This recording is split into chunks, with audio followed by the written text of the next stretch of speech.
নমস্কার, আমি শ্রেয়সী। আপনারা সবাই কেমন আছেন? আমরা বেরিয়ে পড়েছি আজ জয়রামবাটির উদ্দেশ্যে। এটা হলো আমার মা আর এটা হলো আমার বোন। আমরা সবাই আমার বান্ধবী, কাকিমা সবাই মিলে বেরিয়ে পড়েছি জয়রামবাটির উদ্দেশ্যে। আজ ছিল মা শারদার 173তম জন্মতিথির উৎসব, যা জয়রামবাটিতে খুব ভালোভাবে পালিত হয়। জয়রামবাটি নয়, সব জায়গাতেই যেখানে আশ্রম আছে সেখানেই হয়। দেখুন, জয়রামবাটি আমরা পৌঁছে গেছি। এরপর আমরা যাচ্ছি হেঁটে হেঁটে মন্দিরের দিকে। এটা হলো প্রধান দরজা, গেট।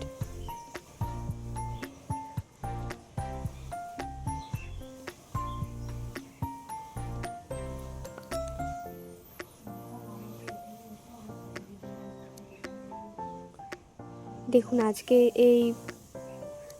আজকে মায়ের তিথি উৎসব ছিল বলে কত মানুষের সমাগম হয়েছে জয়রামবাটিতে।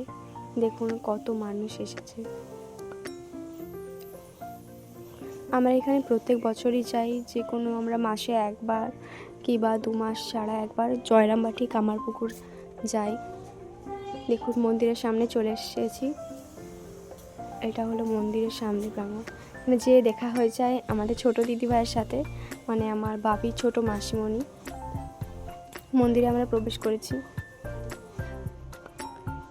দেখতেই পাচ্ছেন কেমন সিকিউরিটি গার্ড, পুলিশরা সব আছেন।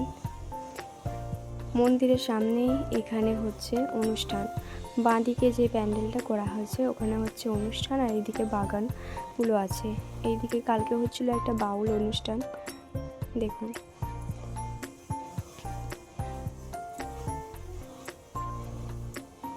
প্রচুর ভক্তের সমাগম হয়েছিল, আপনারা দেখতেই পাচ্ছেন।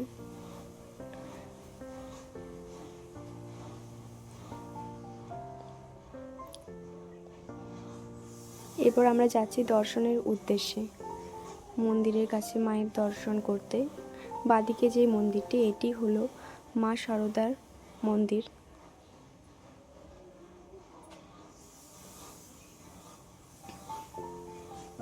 প্রচুর ভিড় এখানে, দেখতেই পাচ্ছেন। যা হোক করে টিপে টাপে আমরা ঢুকে গেছি মন্দিরের মধ্যে।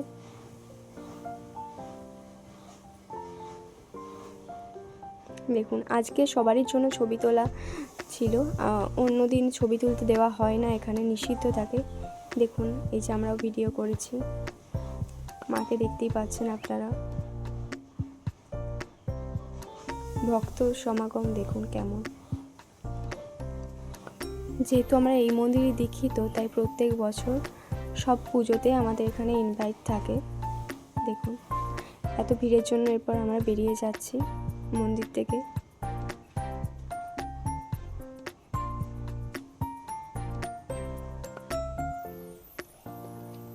চারিদিকে স্ক্রিনের মাধ্যমে দেখানো হচ্ছিল কি অনুষ্ঠান হচ্ছে স্টেজে। এরপর আমরা যাচ্ছি খাবার লাইন দেওয়ার জন্য। প্রচুর মানুষ আছে, আমরা এমনিতেই দেরি করে গিয়েছিলাম। তারপর আমরা দেব খাবার জন্য লাইন। দেখতে পাচ্ছেন এই পুরো এখানটা বাগান, সামনে একটা পুকুর আছে, যদিও ওইটা তোলা হয়নি। এখানে প্রত্যেকবারই যাই। দেখুন কি কি হবে সেই শিল্পীদের লিস্ট। এটা পার্কিংয়ের জায়গা, আর আপনারা এখানে যে থাকতে পারেন তার জন্য আগে থেকে আপনাদেরকে রুম বুক করে রাখতে হবে। আমরা যেহেতু করিনি, আমাদের বাড়ির কাছেই ছিল, তার জন্য আমরা এখানে করি না রুম বুক। ওইদিকে শৌচাগার ছিল, আর এখানে হচ্ছে খাবার দেওয়া হয়। যারা ওখানে সিকিউরিটি আর ছিলেন বা স্পেশাল মানুষ, তাদের জন্য এখানে খাবার দেওয়া হচ্ছিল। আর আমাদের খাবার দেওয়া হয়েছিল এখানে প্রসাদ বিতরণ অঞ্চলে, যেখানে ওই মাঠের মধ্যে একটা করা হয়েছিল শেডের নিচে, ওখানেই খেতে দেওয়া হচ্ছিল।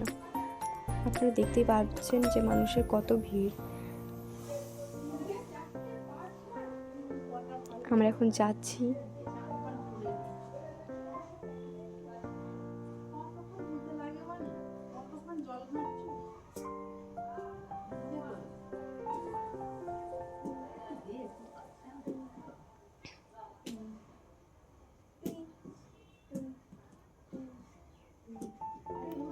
যে আমরা লাইনে দাঁড়িয়ে পড়েছি খাওয়ার জন্যে।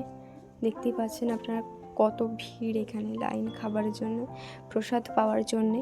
তারপর আমরা দাঁড়িয়ে পেয়ে গেছি প্রসাদ। ছিল এখানে খিচুড়ি, আলুর তরকারি আর চাটনি, সাথে লাড্ডুও ছিল, কিন্তু আমরা দেরি করে যাওয়ার জন্য লাড্ডুটা পাইনি। দেখুন এখানে কাঠের চামচ দেওয়া হয়েছিল, আর আমরা যাওয়ার আগে এখানে খাওয়ানো হচ্ছিল। যেহেতু আমরা দেরি করে গিয়েছিলাম তাই আমরা ওখানে বসে খেতে পাইনি।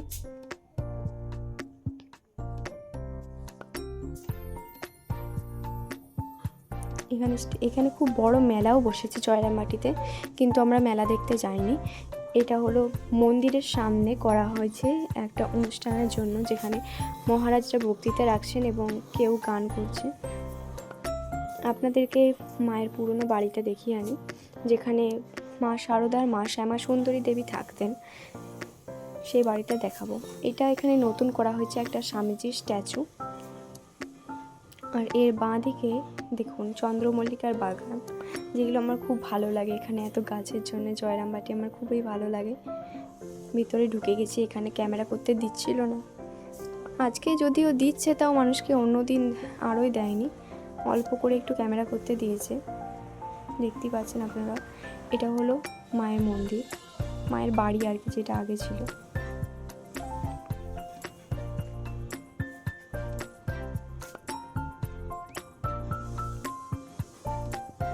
এটা মায়ের বাড়ি, আর এর পাশে যে বাড়িটা সেটা হলো মায়ের মা শ্যামা সুন্দরী দেবীর বাড়ি।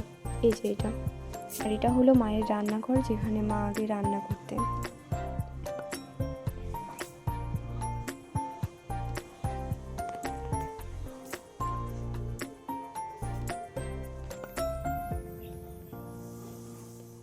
এই যে এটা মায়ের বাড়ি, শ্যামা সুন্দরী দেবীর বাড়ি।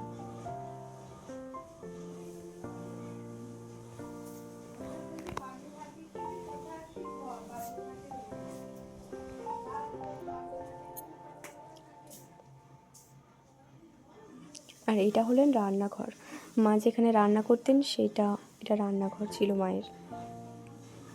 তারপরে আমরা এখান থেকে বেরিয়ে পড়ি। দেখুন পাঁকের বাগানটা কত সুন্দর, এত ভালো লাগে আমার এই জায়গাগুলো, মানে কিছু বলার নেই এই জায়গাগুলোর উদ্দেশ্যে।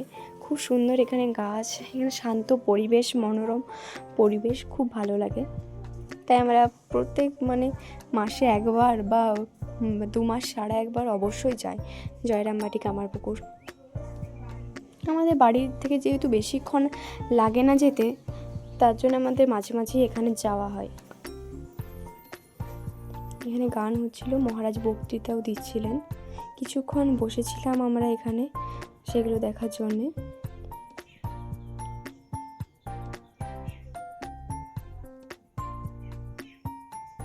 এখানে সামনে একটা ছোট ফাউন্টেন করা ছিল, কিন্তু যতক্ষণ আমরা দাঁড়িয়েছিলাম একবারও সেটা হয়নি।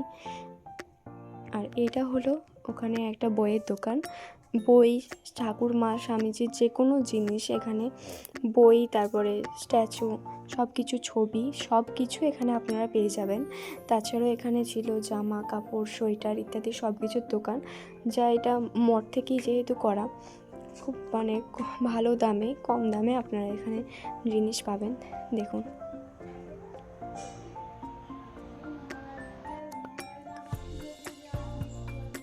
খুব সুন্দর, এখানে এগুলো অনেক দামও ছিল, যদিও আমাদের এগুলো সব আছে বলে আমরা কিনিনি কিছুই, তেমন কয়েকটা বই যা শুধু কিনেছি।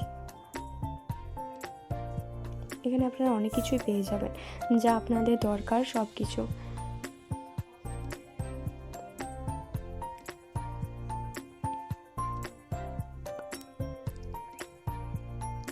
মা শারদার ছবি এগুলো। এখানে যে কাঁচেরগুলো দেখতে পাচ্ছেন, এগুলো তিনটেই 3000 টাকা দাম ছিল। সব কিছুর দাম যদিও জিজ্ঞাসা করিনি। এই ছোট ছোট বইও ছিল, যেগুলো 25 টাকা দাম ছিল এক একটা বইয়ের।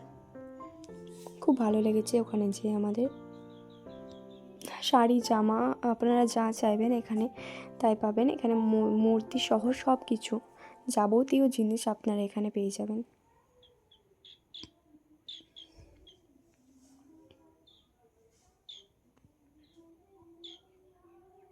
দেখুন জায়গাটা কেমন লাগছে আপনারা জানাবেন।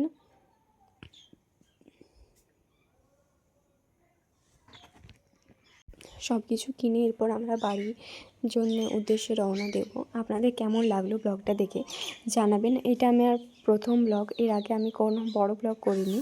সবাই সুস্থ থাকবেন, ভালো থাকবেন, লাইক শেয়ার করবেন আর সাবস্ক্রাইব করবেন আমার চ্যানেলটা। এটা হলো সৎসঙ্গ।